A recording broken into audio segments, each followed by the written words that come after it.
સમાચારોની શરૂઆત કરીશું જો અમરેલી પંથકમાં ફરી મેઘાવી માહોલ છવાયો છે। રાજુલા સહિત ગ્રામ્ય વિસ્તારમાં વરસાદ ખાબક્યો છે તો આ સમાચાર સામે આવી રહ્યા છે। જાફરાબાદના સરોવડા ગામમાં ધોધમાર વરસાદ પડ્યો છે। સરોવર કોટડી બારપટોળી કંથિરિયામાં વરસાદી માહોલ જોવા મળ્યો। રાજુલા શહેરમાં રોડ રસ્તા પર વરસાદી પાણી ફરી વળ્યા હતા। અમરેલી પંથકમાં ફરીથી મેઘાવી માહોલ છવાયો છે।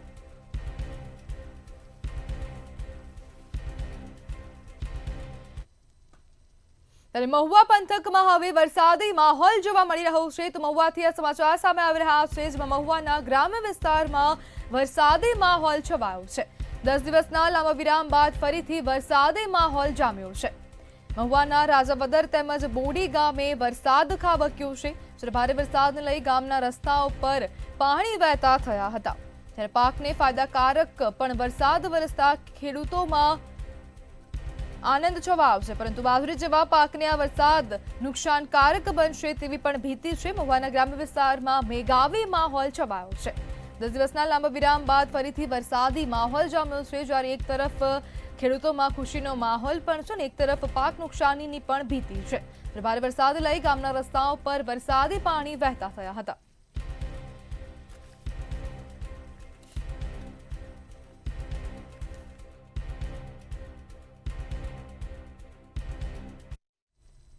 બનાસકાંઠાના વાવમાં તખતપુરા ગામે વરસાદ અને વાવાઝોડાએ વિનાશ વેરતા પપૈયા બાગાયતી ખેતીમાં ભારે નુકસાન પહોંચ્યું છે। વધારે નુકસાન થતા મોઢે આવેલો કોળિયો છીનવાતા ખેડૂતોની કમર ભાંગી પડી છે। ત્યારે શું છે સમગ્ર સ્થિતિ જોઈએ અહેવાલમાં। આ દ્રશ્યો છે બનાસકાંઠા જિલ્લાના વાવ તાલુકાના તખતપુરા ગામના। બાગાયતી ખેતીમાં ભારે પવન સાથે વરસાદ પડતા બાગાયતી ખેતી પર ભારે અસર પહોંચી છે। આ સાથે જ પપૈયાની ખેતી નષ્ટ થઈ બધી આશા પર પાણી ફરતા ખેડૂતોની સ્થિતિ હવે કફોડી બની છે। બાગાયતી ખેતીના દ્રશ્યો જ દિલને હચમચાવી નાખે તેવા છે। 3-4 હજારના લોપા હતા એ બધા મારા નુકસાનમાં વાવાઝોડે બધું રમણ કર્યું છે અને મને કશું મળ્યું નથી। વેપારીએ વેણવા આવ્યો તો એને 4 લાખના પપૈયા નથી થયા અને અમારો બધો ખેલ છો છે। જો સરકાર વિનંતી જે તો એ ઉપર અમે બધા બેઠા છો। અમે 500 લાખનો ખર્ચો કર્યો છે। આ પપૈયામાં વાવાઝોડે બધા ભાજી નાખ્યો છે। હવે મને એમ આશા હતી કે 30-40 લાખના થશે પણ કશું છો નથી। હવે સરકાર કોઈ સહાય હાલે તો રેડી નકા આ માથે બધું કોઈ નહીં। યાદ આવ્યા હતા વેપારી પણ 5 લાખનો અહીંયા 5000નો નથી છો કશું। આ વાર છે વાવના તખતપુરા ગામના ભગવાનભાઈ પટેલના ખેતરની। ભગવાનભાઈએ 3 એકરમાં પપૈયાના 3000 છોડની રોપણી કરી હતી। ખેતરમાં અંદાજે 5 લાખ જેટલો ખર્ચ પણ કર્યો હતો જેમાંથી વાર્ષિક 30 લાખની આસપાસ રકમના આવકની અપેક્ષા હતી પણ કુદરતે કંઈક અલગ જ ધાર્યું હતું કે વરસાદ વિલન બનતા ખેતરમાં ઉભેલા તમામ રોપા અને કાચા પાક નષ્ટ પામ્યા છે। એની અંદર 5-1 લાખ જેટલો ખર્ચો થઈ ચૂક્યો છે। વેપારીએ 1-1 લાખ જેવું ઉત્પાદન મળ્યું છે એ લઈ લીધું છે।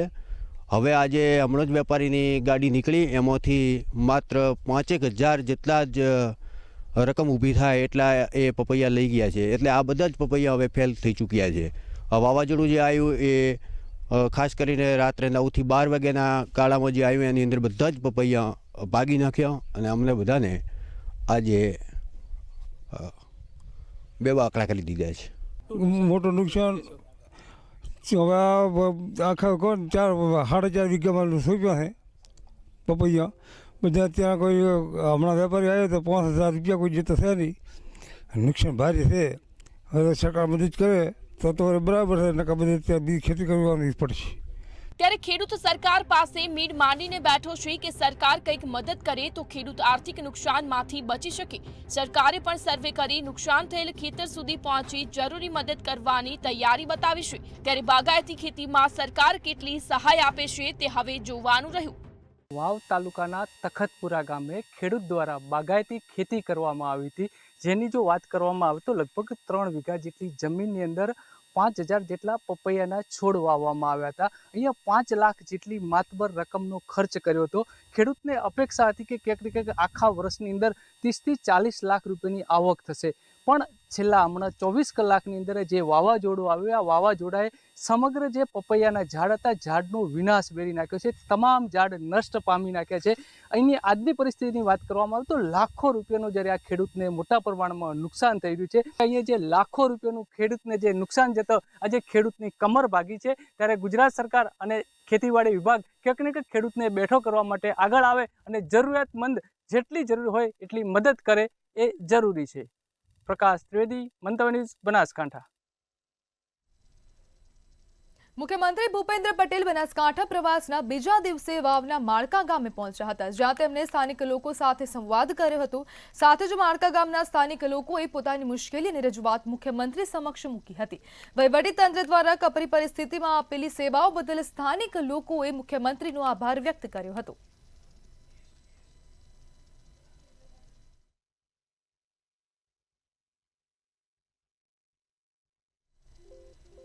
બનાસકાંઠાના ઉચપા ગામ ભારે વરસાદના કારણે બેટમાં ફેરવાયું છે. ગામના 600 જેટલા ઘરોમાં વરસાદી પાણી ભરાયા હતા, તેમજ 60 થી વધુ પશુઓના મોત થયા હતા.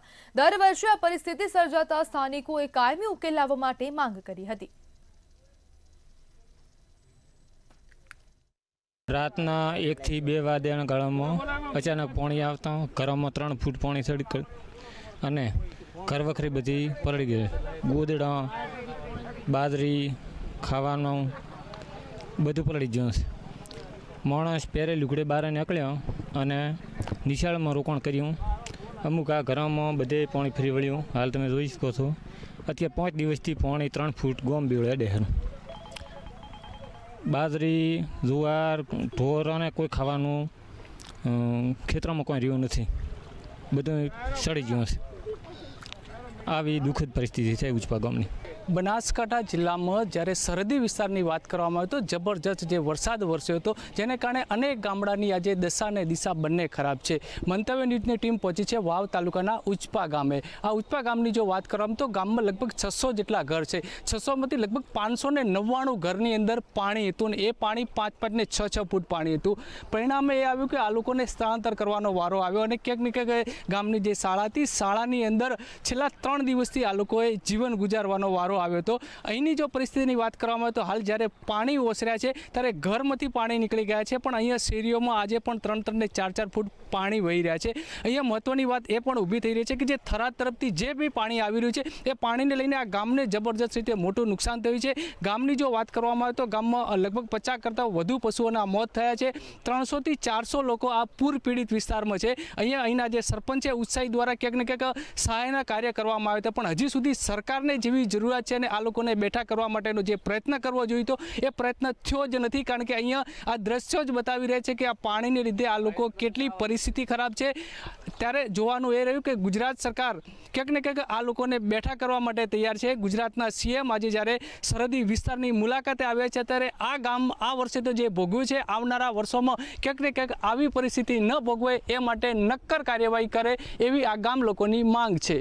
પ્રકાશ ત્રિવેદી, મંતવ્ય ન્યૂઝ, બનાસકાંઠા. હિંમતનગરના મહેતાપુરા કોઝવે પરથી એક મહિલા તણાઈ હતી. મહિલા, એક વ્યક્તિ અને બાળક 3 પાણીમાં પસાર થઈ રહ્યા હતા અને તે દરમિયાન બનાવ બન્યો હતો. મહિલાનો તણાતો લાઈવ વિડીયો સામે આવ્યો છે. મહિલાની ફાયર જવાનો દ્વારા શોધખોળ હાથ ધરવામાં આવી છે.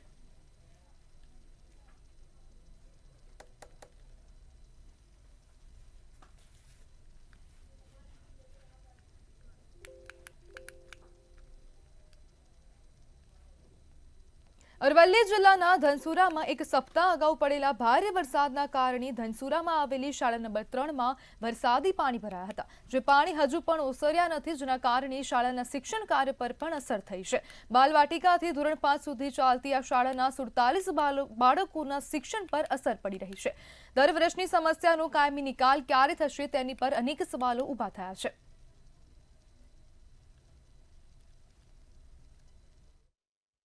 હમણાં તાજેતરમાં જે વધુ વરસાદ પડ્યો એમાં ધનસુરા તાલુકાની ધનસુરા શાળા નંબર 3માં ના મેદાનની અંદર ખૂબ પાણી ભરાઈ ગયું હતું. તો એ પાણીના નિકાલ માટે અહીંયા રજૂઆત આચાર્યશ્રી દ્વારા તાલુકામાં કરવામાં આવી. જેના અનુસંધાને અમે મામલતદાર સાહેબને અને ટીડીઓ સાહેબને મળ્યા અને તંત્ર દ્વારા ખૂબ સારો સપોર્ટ મળ્યો અને પાણીના નિકાલ માટેનો કાર્યક્રમ કરવામાં આવ્યો. અને આરોગ્યની ટીમ દ્વારા પણ દવાનો છંટકાવ કરવામાં આવ્યો છે અને ભવિષ્યમાં પણ આવું પાણીનો કાયમી નિકાલ થાય એ માટે પણ અહીંયા રજૂઆત કરવામાં આવેલ છે અને તંત્ર દ્વારા ખૂબ સારો સહકાર મળ્યો છે અને ખાતરી આપવામાં આવેલ છે. એ બદલ તંત્રનો ખૂબ ધન્યવાદ. ધનસુરા ગામે જે 5 ઇંચ વરસાદ પડ્યો એના કારણે શાળા નંબર 3 આવેલી છે ધનસુરા પંચાયત એરિયાની અંદર, ત્યાં વરસાદી પાણી ભરાયા હતા. એનું ધનસુરા ગ્રામ પંચાયત દ્વારા પાણીનો નિકાલ મશીન દ્વારા કરી આપવામાં આવ્યું છે. હાલ કોઈ પાણી ભરાયું નથી ત્યાં, અને બધી વ્યવસ્થા પંચાયતલક્ષી જે હતું એ રીતે મદદ અમે શાળા નંબર 3 કરી અને પાણીનો નિકાલ કરી દીધો છે. સાતલપુર તાલુકામાં વરસાદે ઠેર ઠેર તારાજી સર્જ્યા બાદ વરસાદ બંધ થતા રોડ રસ્તા ઉપર પાણી ભરાયેલા છે. તેને લઈને લોકોને મુશ્કેલી પડી રહી છે. 2 થી 3 કિલોમીટર જીવના જોખમે વાહનોમાં બેસી અને પાણીમાંથી નીકળવા લોકો મજબૂર બન્યા છે. તંત્ર તાત્કાલિક ધોરણે યોગ્ય કાર્યવાહી કરે તેવી લોકોએ માંગ કરી છે.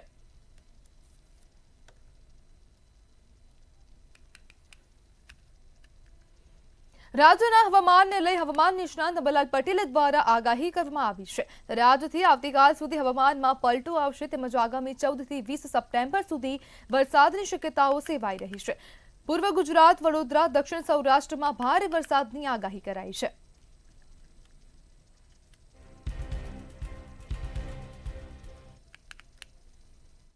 તારીખ 12 હવામાનમાં પલટો આવે, ક્યાંક છાંટા પડવાની શક્યતા રહેશે. તારીખ 14 સપ્ટેમ્બરમાંથી 20 અને તારીખ 22 સુધીમાં ક્યાંક વરસાદ થવાની શક્યતા રહેશે. દક્ષિણ ગુજરાતના કેટલાક ભાગમાં ભારે વરસાદ થવાની શક્યતા રહેશે. વડોદરાના ભાગમાં વરસાદ થવાની શક્યતા રહેશે. ક્યાંક ભારે વરસાદની ઝાપટા પડી શકે અને આહવા ડાંગ વલસાડમાં પણ વરસાદી ઝાપટા પડે, ક્યાંક વધુ વરસાદ થઈ શકે. સૌરાષ્ટ્રના ભિન્ન ભાગોમાં વરસાદ કે વરસાદી ઝાપટા પડવાની શક્યતા રહેશે. પૂર્વ ગુજરાતના ભાગોમાં ભારે વરસાદી ઝાપટા પડી શકે.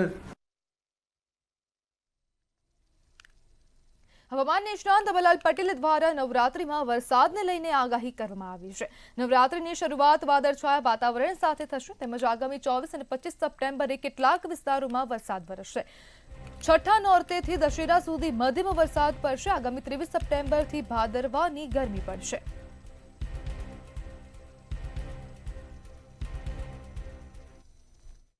ગરમી પડવાની શક્યતા રહેશે. તારીખ 22-23માં વાદળવાળું ક્યાંક છાંટા પડવાની શક્યતા રહેશે. તારીખ 24મીએ વડોદરાના ભાગમાં ક્યાંક ભારે વરસાદી ઝાપટું આવી શકે.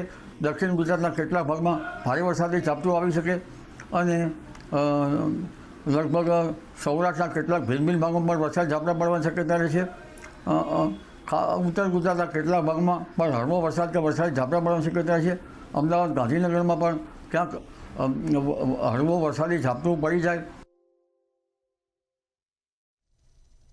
કડી તાલુકામાં ચોમાસા દરમિયાન અનેક મુખ્ય રસ્તાઓ મોટા પ્રમાણમાં તૂટી ગયા છે. ડામરના રસ્તાઓ તૂટી જવાની અનેક ફરિયાદો ઉઠવા પામી છે. આ અંગે લોકોએ તંત્રને રજૂઆત કરી પરંતુ સમસ્યાનું કોઈ નિરાકરણ આવ્યું નથી. ત્યારે આ અંગે ધારાસભ્ય રાજેન્દ્ર ચાવડાને પણ રજૂઆત કરવામાં આવી હતી. આ અંગે નિંદ્રાધીન રહેતા માર્ગ અને મકાન વિભાગના અધિકારીને ધારાસભ્યએ ફોન કર્યો હતો ત્યારે અધિકારીએ ધારાસભ્યને ઉદ્ધતાઈ ભર્યો જવાબ આપ્યો હતો.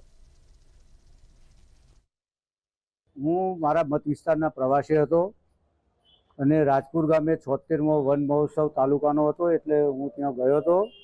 એ પછી કાર્યક્રમ પૂરો થયા પછી ગ્રામ લોકોની સાથે મિટિંગ હતી અને હું બેઠો એટલે ગ્રામ લોકોએ જે રજૂઆત કરી એમાં જે રાજપુરથી ચોંદરડા રોડ એ બહુ હાલત એની ખરાબ છે, ખાડા બહુ પડી ગયા છે. એટલે ગ્રામ લોકોની રજૂઆત હતી. એટલે હવે પ્રજાના પ્રશ્નો માટે તો મારે અધિકારીશ્રીને સૂચના આપવી જ પડે. એટલે મેં અધિકારીશ્રીને આ ફોન ઉપર વાત કરી એટલે જરા થોડી એમાં ગરબડ થઈ એટલે પછી મેં અધિકારીશ્રીને પાછળથી બોલાયા ખરા. એમણે એમની ભૂલ પણ સ્વીકારી અને જે કામ કરવાનું મેં કહ્યું છે એ કામ કરવા પણ એ સંમત થઈ ગયા છે. સમાચારમાં આગળ વાત કરીએ તો આ સમાચાર ગોધરા ખાતેથી સામે આવી રહ્યા છે જેમાં શહેરમાં શિક્ષણનો વેપલો થઈ રહ્યો છે. તો સમાચાર સામે આવ્યા ગોધરા શહેરની શાળાઓમાં શિક્ષણનો વેપલો થઈ રહ્યો છે. ભાવનગરની જ્ઞાન મંજરી શાળા સાથે સાંઠગાંઠ બહાર આવી છે. 12 સાયન્સના વિદ્યાર્થીઓ ગોધરામાં ભણી રહ્યા છે. ત્યારે ગોધરાથી આ સમાચાર સામે આવ્યા. ગોધરાની SR પરીખ વિદ્યાલય અમર ડે સ્કૂલમાં ભણતર થઈ રહ્યું છે. જ્યારે ખુદ SR પરીખ વિદ્યાલયના પ્રિન્સિપાલ દ્વારા કબૂલાત કરવામાં આવી છે. ત્યારે સમાચાર મહત્વપૂર્ણ સામે આવ્યા, જેમાં ગોધરા શહેરની શાળાઓમાં શિક્ષણનો વેપલો થઈ રહ્યો છે.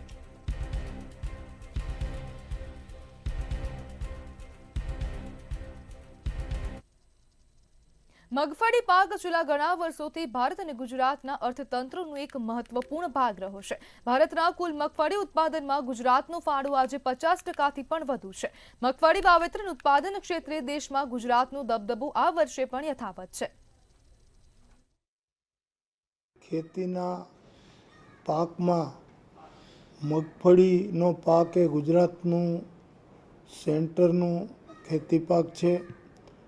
દેશભરની 50% મગફળી ગુજરાતમાં ઉત્પાદન થાય છે અને પ્રતિવર્ષ તેનું વાવેતર ગુજરાતમાં વધતું જાય છે, કારણ કે ગુજરાતમાં ખેતીની જમીન અને આબોહવા મગફળીના પાકને ખૂબ જ અનુકૂળ હોવાથી મગફળીનો પાક ખેડૂતો માટે ખૂબ જ રોકડીયો અને મહત્વનો પાક બની ગયો છે. પાટણના નવાગંજ માર્કેટ યાર્ડમાં યુરિયા ખાતર ન મળતા ખેડૂતો રોષે ભરાયા હતા. સહકારી ખરીદ વેચાણ સંઘ ખાતે યુરિયા ખાતર લેવા માટે ખેડૂતોની લાંબી કતારો લાગી હતી. ખેડૂતોને પૂરતા પ્રમાણમાં યુરિયા ખાતર ન મળતા હાલાકીનો સામનો કરવો પડ્યો હતો. જો પૂરતા પ્રમાણમાં યુરિયા ખાતર ના મળે તો વાવેતરમાં મોટું નુકસાન થવાની ભીતિ સેવાઈ રહી છે.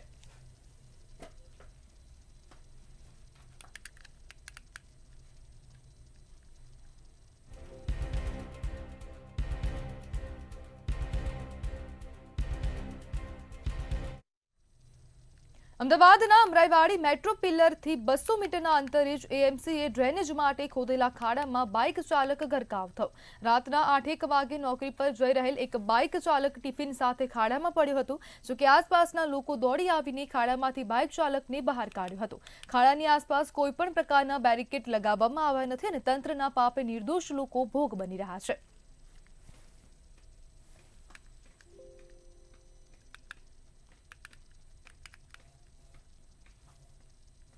અમદાવાદના 24 કલાક ધમધમતા પાલડી વિસ્તારમાં સરા જાહેર હત્યા કરવામાં આવી છે. મૃતક જમીનના વ્યવસાય સાથે સંકળાયેલો હોવાનું સામે આવ્યું છે. જૂની અંગત દાવતમાં હત્યા થઈ હોવાનું સામે આવ્યું છે. મૃતક નૈસલ વર્ષ 2011માં એક હત્યા કરી હતી.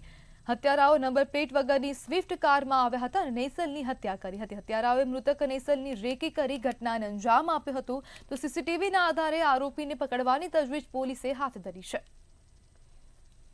પાલડી પોલીસ સ્ટેશન વિસ્તારમાં સવારે 4:30 વાગે આશરે પાલડી બાટામાં એક ઈસમ છે નેસલ પરેશભાઈ ઠાકોર કરીને, જેની 38 વર્ષની ઉંમર છે. એની ઉપર 4 થી 5 માણસોને હુમલો કરે છે અને આ હુમલામાં એમની મૃત્યુ થઈ ગઈ છે. અને એ સંદર્ભે પોલીસે તાત્કાલિક સીન ઓફ ક્રાઇમને કોર્ડન કરીને અને જુદા જુદા ટીમ બનાવીને તપાસ હાથ ધરી છે.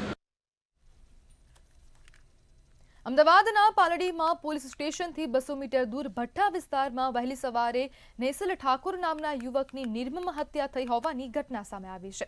6 થી 7 શખ્સોએ કારથી ટક્કર મારી શરી ધોકાથી હુમલો કર્યો અને કાર ચડાવી દીધી હતી. આ સમગ્ર ઘટના સીસીટીવીમાં કેદ થઈ છે. મૃતકે 2011માં હત્યા કરી હોવાથી જૂની અદાવતની શંકા છે. પાલડી પોલીસે તપાસ શરૂ કરી અને આરોપીઓની શોધખોળ ચાલુ છે.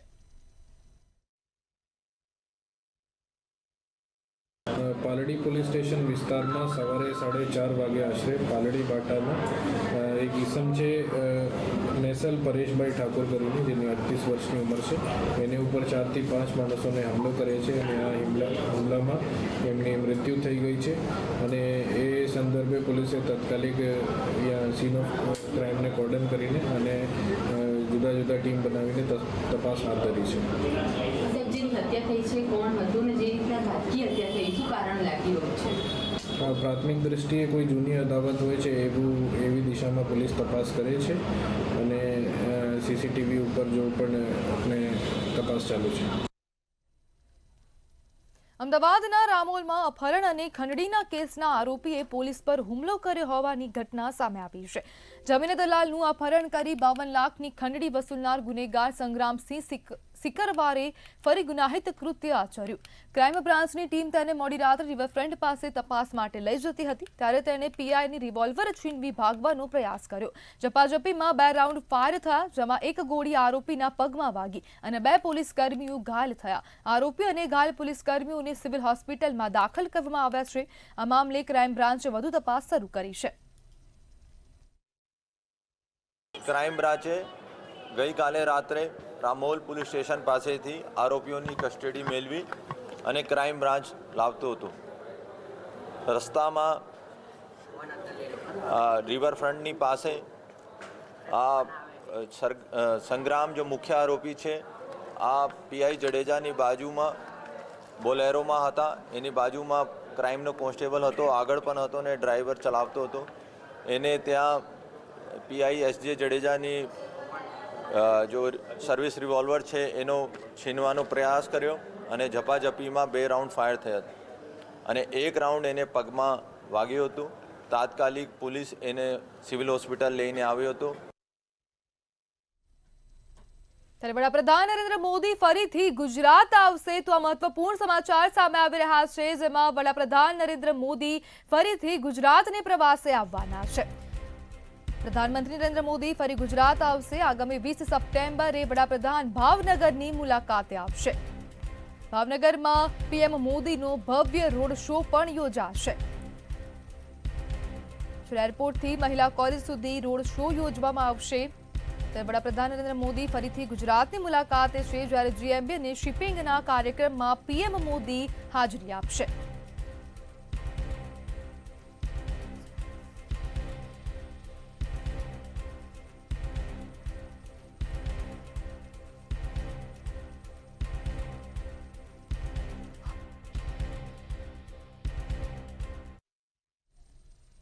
સમાચારમાં આગળ વાત કરીએ તો ખેડા ખાતેથી આ સમાચાર સામે આવી રહ્યા છે. તો ખેડાથી આ મહત્વપૂર્ણ સમાચાર સામે આવી રહ્યા છે, જેમાં ઠાસરા તાલુકામાં પેટા કેનાલોમાં વ્યાપક ભ્રષ્ટાચારનો મામલો સામે આવી રહ્યો છે. ડાકોર મુખા તલાવડીથી સુઈ તરફ કેનાલમાં ભ્રષ્ટાચાર થયો છે, જેમાં ₹11 કરોડથી વધુના ખર્ચે આ માઇનોર કેનાલ બનેલ છે, જેમાં ભ્રષ્ટાચારના અણસાર ફૂટ્યા છે. કેનાલમાં વપરાયેલ મેટલ સિમેન્ટની હલકી ગુણવત્તા જોવા મળી રહી છે. હું મુખા તલાવ પૈહરી આશ્રમની બાજુમાં રહું છું. હવે શું બનાવ બન્યો હતો? બનાવવા 2 મહિના પહેલા જ કેનાલ બનાવી હતી. એમાં ઓછામાં ઓછું 50 મીટરનું ગાબડું મોટું પડી ગયું છે. આમાં બિલકુલ સિમેન્ટ વગરની કેનાલ બનાવી દીધી હોય એવું લાગે છે. એમાં જે માલ નાખવાનો હોય એ પ્રમાણે આ લોકોએ માલ નાખ્યો નથી.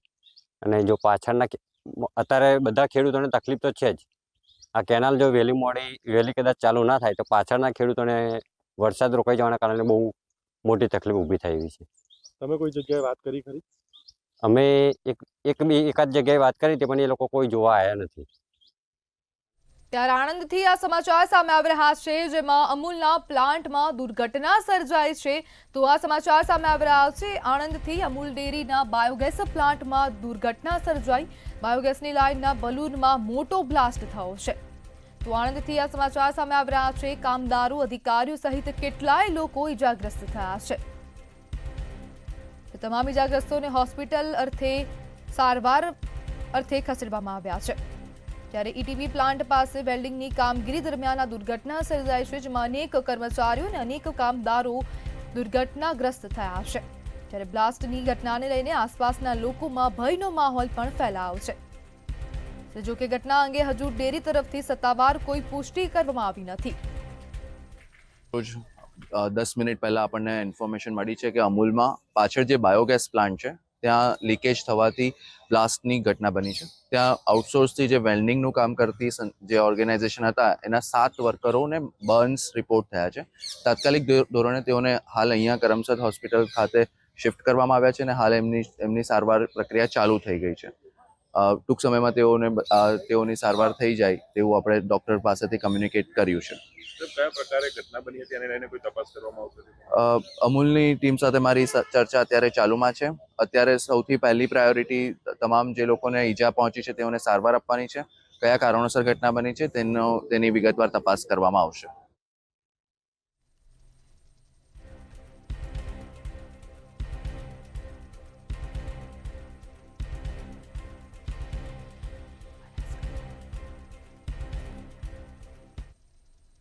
ત્યારે બનાસકાંઠાના સરહદીય વિસ્તારમાં હવે આરોગ્ય તંત્ર એલર્ટ થયું છે. તો આ સમાચાર સામે આવી રહ્યા છે, જેમાં બનાસકાંઠાના સરહદીય વિસ્તારમાં આરોગ્ય તંત્ર સક્રિય થયું છે. ક્લોરિનેશન દવાનું વિતરણ અને સર્વેની કામગીરી શરૂ કરવામાં આવી છે. ત્યારે રોગચાળો ફેલાય તે પહેલા જ જિલ્લાની આરોગ્ય તંત્ર એક્શનમાં જોવા મળી રહ્યું છે. જ્યાં પાણી ભરાયું છે ત્યાં જરૂરી દવાઓ પહોંચાડવા તંત્ર હવે સજ્જ બન્યું છે. બનાસકાંઠાના સરહદીય વિસ્તારોમાં આરોગ્ય તંત્ર એલર્ટ થયું. વાવસઈ ગામ, થરાદ, ભાભરમાં રોગચાળો ફેલાવવાની શક્યતા છે. સંદર્ભે તમામ અનેક કચેરીઓ, તાલુકા પંચાયત અને મામલતદાર સાહેબની કચેરી, રેવન્યુ કચેરી સાથે અને વિભાગ સાથે સંકલનમાં રહી અમારા તમામ 13 પ્રાથમિક આરોગ્ય કેન્દ્રો, 85 પેટા આરોગ્ય કેન્દ્રો, 2 રેફરલ હોસ્પિટલો અને 1 સબ ડિસ્ટ્રિક્ટ હોસ્પિટલમાં આરોગ્યની તમામ સેવાઓ આપવામાં આવી રહેલી છે.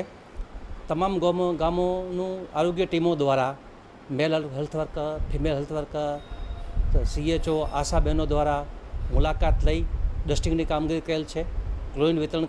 ગોળીનું વિતરણ કરેલ છે. નાની મોટી તકલીફોનો સારવાર આપેલ છે. હાલના તબક્કે કોઈ તકલીફ જેવું જણાયેલ નથી. આરોગ્ય વિભાગ 24 કલાક ખડે પગે રહી અને આરોગ્યની સેવાઓ આપશે. ગામ લોકોના તો ગુજરાત@7 માં હાલ બસ આટલું જ. વધુ માહિતી માટે જોતા રહો મંતવ્ય ન્યૂઝ. નમસ્કાર.